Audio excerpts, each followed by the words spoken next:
Hello friends welcome to our channel. So देखो मक्का मक्का गोटे एमती जिनस जोटा कि बहुत जन को खाया भल लगे और बहुत जन खाया भल लगे। मु पिला बेल कथा कहूँ जो आम मैंने छोट बेल कथा कहूँ जो आम स्कूल पढ़ुलू से टाइम आम बापा मक्का आणती आ मक्का देखिले मो बो बहुत चिड़ी जाए कहीं से बापा कहे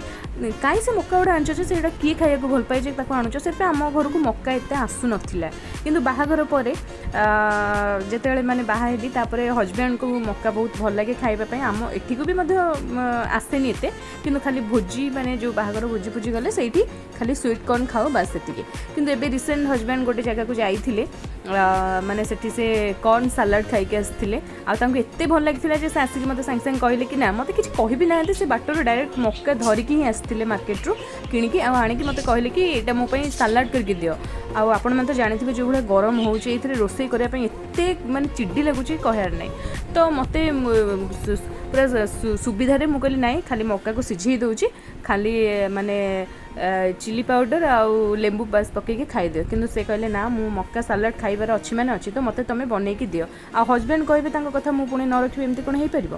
तो आज पर्यंत मु तो तांकर कोनोसी भी कथा काटेनी मते चाहे जिते भी कष्ट हो सेतबे मक्का को छड़िया छड़ी करके ता कुकर रे माने सिझेई देली बढ़िया से सिझेई देली 3-4टा सीटी देके जस्ट टिके लुण पकईଥିଲି बेसी पकई नथिली तो देखो बेसी से सिझेबेनी बेसी सिझेले से छड़ेला बेलू ता जो मंजी गुड़ा ना भांगी तो ताको 3टा विजिल देदेले पूरा परफेक्ट हो तो ताको बढ़िया से सिझे मोर देखो यहाँ जमी बड़ साइज मक्का थिला थरे के तो सिझबनी मुझे 2 थर करके सिझे नेली ताको सेठू कुकर रू काढ़ी ताको टिके ठंडा करने रखिदेवे कहीं गरम थिला बेले मंजी गुड़ा छड़े हेनी तो मुझे कहली ठीक अच्छे देखा जाओ सब तो मक्का को बस नॉर्मल एमती सिझे खाईदे आज देखिए हजबैंड को इच्छा अच्छी आउ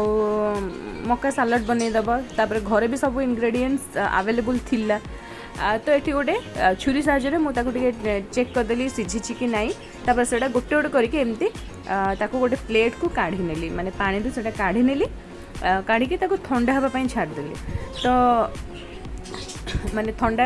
हेले ही तापर ता मंजीटा को छड़ाई जिवो एपटे कौन कली ना पियाज काकुड़ी टमाटो कंचा लंका धनिया पत्र यही तक काटिकी रखीदेली आपण मैंने चाहिए गाजर पकई पारे किंतु एत हजबैंड को भल ना तो भल लगे से गाजर को स्किप करदेली बस एतिक ही काटिकी रखीदेली तापर लेंबू फाड़े नहीं गली तापर एठी कौन कली ना सिझिया तो सरीगला कि मत मक्का छड़ेबे तो बहुत कष्ट लगे माने बहुत कष्ट लगे तो सांग सांग फटाफट भाविल केमिति छड़े हेब फास्ट कौन कली ना मक्कार गोटे लाइन फास्ट छड़े देबे मझीटा आ जो लाइनटा छड़ेबे से लाइन जमीती टे भांग गोटे लाइन छाड़गला धड़ाधड़ सब छाड़ी मंजी तो मुझे ट्रिक अप्लाई करी जितक मक्का सिझाई सबूतक छड़े नेली ता भर हजबैंड कौ कम गोटे बिजी थे तो मु माने टिके